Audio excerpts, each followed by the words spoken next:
It was a bright morning in a small rural town in Iowa. The golden sun stretched over endless fields of corn, and the gentle hum of tractors echoed across the valley. The wind carried the sweet smell of fresh hay and the promise of another hard-working day. But for 18-year-old Emily Carter, that morning didn't feel like any other. As she stepped into the kitchen, the air felt heavy. Her parents sat in silence, their faces pale and full of worry. On the table lay an envelope, its edges creased from being held too tightly. Emily's father, John Carter, stared down at the papers with disbelief in his eyes. It was illegal. Notice, their family's farmland. The same land passed down through 3 generations and was being seized by a large corporation to build a commercial complex and industrial roadways. The letter said it was in the interest of regional development. But to the Carters, it felt like their whole world was collapsing. That farm wasn't just soil and fences. It was their home, their history, and their life's work. Every inch of that 200-acre field told a story, of John teaching Emily to drive the old tractor when she was just a kid, of her mother canning vegetables every summer, and of those long, stormy nights when they'd all sit by the window, praying the crops would survive. John's rough, calloused hands trembled as he read the notice again.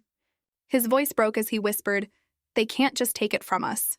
We've worked this land our whole lives." Emily's heart ached. Her mother stood by the window, tears rolling silently down her cheeks as sunlight spilled into the room, casting long shadows on the wooden floor. The smell of morning coffee lingered, but no one could take a sip. It wasn't just land they were losing. It was their identity. And that's when something inside Emily changed. She looked at her father, a man beaten down by the system, yet still holding on to hope. And she made a promise in her heart. She wasn't going to let her family lose everything without a fight, and she had no idea that her fight would soon reach President Donald Trump himself, and that his response would change their lives forever. That night, sleep refused to come. Emily lay awake, staring at the ceiling while the old farmhouse creaked softly in the night. The moonlight spilled through her window, painting silver lines across her desk, the same desk where she'd done homework, written letters, and dreamed of one day taking over the family farm. But now, all those dreams were slipping away. She picked up her phone and began scrolling, searching for help. Lawyers, petitions, government contacts, anything that might save their land. Every link led to disappointment. Lawyers charged more than her family could afford. The local government's website made it clear. The project had already been approved. The deal was done. Tears filled her eyes as she scrolled through headlines about families just like hers losing their farms to big corporations. But then, she stopped. On her screen was a headline that made her heart race. President Donald Trump to visit Cedar Falls for a farmers' roundtable meeting. Her hands froze. Cedar Falls was only an hour away. The meeting was in 2 days, and it was about rural America, about farmers just like them. Her heart began to pound. What if I could talk to him? What if I could tell him what's happening to us? The thought sounded crazy, but something deep inside her whispered, try. The next morning, she rushed into the kitchen, clutching her phone. "Dad," she said breathlessly, "President Trump is coming to Cedar Falls. I have to go talk to him." Her father looked up from his coffee and shook his head, a tired smile on his face. "Emily," he said softly, "you can't just walk up to the president." But Emily stood her ground. "If I don't, Dad, who will? Someone has to listen." Her mother looked at her, half worried, half proud, and finally said, "If you believe you can, then go." 2 days later, before sunrise, Emily climbed into her old red pickup truck, the one her dad had rebuilt years ago. The seat creaked, the engine roared, and the road stretched ahead like a challenge waiting to be faced. On the passenger seat sat a small photo album filled with pictures of their farm, the fields, the animals, the family. And on top of it lay a folded letter written in her neatest handwriting. "Please, Mr. President, don't let them take our land." With determination in her eyes and fear in her heart, Emily drove toward her destiny. The meeting hall was already buzzing when Emily arrived. The parking lot overflowed with pickup trucks and tractors lined up like proud soldiers. Inside, rows of chairs filled the massive hall, where hundreds of farmers, families, and reporters had gathered. Banners read, "Supporting America's Farmers," and at the front stood a podium draped in red, white, and blue. Emily found herself standing in the very back. her hands gripping the small photo album so tightly her knuckles turned white. The letter, the one she'd written by hand 2 nights ago, was folded neatly inside. Her heart pounded so loudly she could barely hear the crowd. Then the doors opened. President Donald Trump walked onto the stage, greeted by a wave of applause and flashing cameras. Reporters whispered into their microphones. Security agents scanned the crowd. And the president began to speak about the importance of protecting rural America, the people who fed the nation. Every word seemed to echo inside Emily's chest.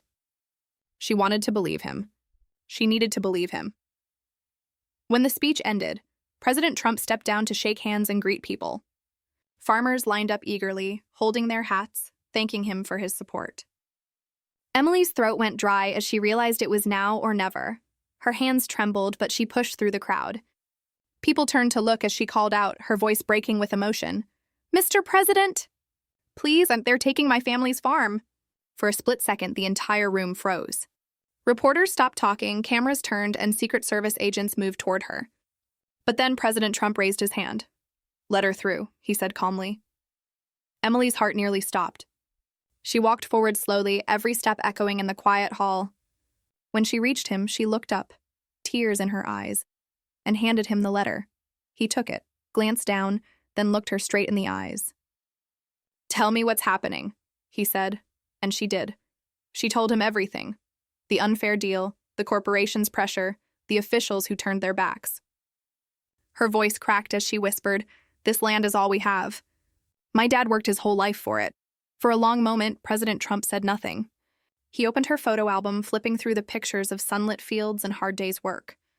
Then, softly, he said, "That's real America right there." He turned to his aide and gave quick instructions. Then he looked back at Emily and said, "We're going to look into this. You have my word." And in that instant, hope returned to her heart. Weeks went by, each one heavier than the last. After that unforgettable meeting, Emily returned home unsure of what would happen next. At first, every ring of the phone made her heart jump, but as days turned into weeks, hope began to fade. Life on the farm went on, or at least they tried to make it go on. Mornings began before sunrise with the same routine of feeding the animals, fixing fences, and tending to the fields. But there was a quiet sadness now, like a storm cloud that refused to pass. Her father, John Carter, worked slower than before. Sometimes he'd pause by the edge of the field, staring out at the horizon as if trying to imagine what it would look like once the construction crews came. Emily hated those moments. They made her feel helpless, but deep down, she held onto a sliver of hope. A hope that the man she'd spoken to, President Donald Trump, had meant every word he said. Then one chilly morning, everything changed. The family was sitting at the breakfast table when the old landline phone began to ring. John reached for it, expecting another neighbor or a supplier. But when he answered, his expression froze. "Mr. Carter?" a professional voice said. "This is the White House Office of Rural Affairs calling on behalf of the president." Emily's fork dropped to her plate. The voice continued, explaining that the president's team had reviewed their case. The corporation's land acquisition had violated federal agricultural protection policies, and the project was being officially halted pending investigation. For a moment, no one spoke. Then John slowly lowered the phone, his eyes glistening. He turned to his daughter and whispered, "You did it, sweetheart. You really did it." Tears filled Emily's eyes as her mother rushed over to hug them both. For the first time in months, the kitchen was filled with laughter. Real, relieved laughter. Word spread fast. Local reporters showed up at their gate, eager to hear the story of the farmer's daughter who had reached the president. Headlines soon appeared across national media. Farmer's daughter's plea, reaches president, family farm saved. And just when Emily thought things couldn't get more surreal, she saw a clip from one of President Trump's rallies. He mentioned her story on stage, saying, "Sometimes, it's not the politicians or the businessmen who remind us what matters. It's the young people with the courage to speak from the heart." That day, Emily realized her voice had truly made a difference. Months passed, and the Carter family's farm stood tall under the wide Iowa sky. The same golden fields, the same red barn, the same familiar scent of earth after rain. But something was different now. The land wasn't just alive, it thrived with new purpose. The fear that once haunted the family was gone, replaced by laughter and hope. Tractors rumbled again, animals grazed peacefully, and Emily often caught her father humming old country tunes while fixing fences. The farm was safe, and so were the memories it held. But for Emily, things had changed in ways she never imagined. Overnight, she had become a local hero. Newspapers called her the farmer's daughter who spoke up. Schools invited her to talk to students about courage and persistence. And neighbors from nearby counties drove to their farm just to thank her for standing up for all of them. She could have stayed quiet, but instead she used her voice. And now, she wanted to use it to help others. Emily started a small campaign called Voices of the Land. Its goal was simple: to help struggling farmers get access to legal advice and fair treatment, so no family would ever have to face what hers did alone. She organized community meetings, spoke on local radio shows, and partnered with agricultural groups that believed in protecting small farms. In an interview, she said, "If one voice can make a difference, imagine what thousands can do." Her courage didn't just save her own land. It reignited hope across her entire community. Farmers who had once felt forgotten began to believe again. One warm evening, as the sun dipped low behind the cornfields, Emily sat beside her father on the old wooden fence that overlooked their land. The sky was painted in shades of orange and gold, the same colors that had filled her childhood. John looked at her and asked quietly, "Do you ever think about what would have happened if you hadn't gone to that meeting?" Emily smiled softly, her eyes reflecting the fading sunlight. "Sometimes. But I think when something's worth fighting for, you just find a way." The wind rustled through the fields, whispering through the cornstalks as if the farm itself was saying, "Thank you." From that day on, Emily Carter was no longer just the farmer's daughter.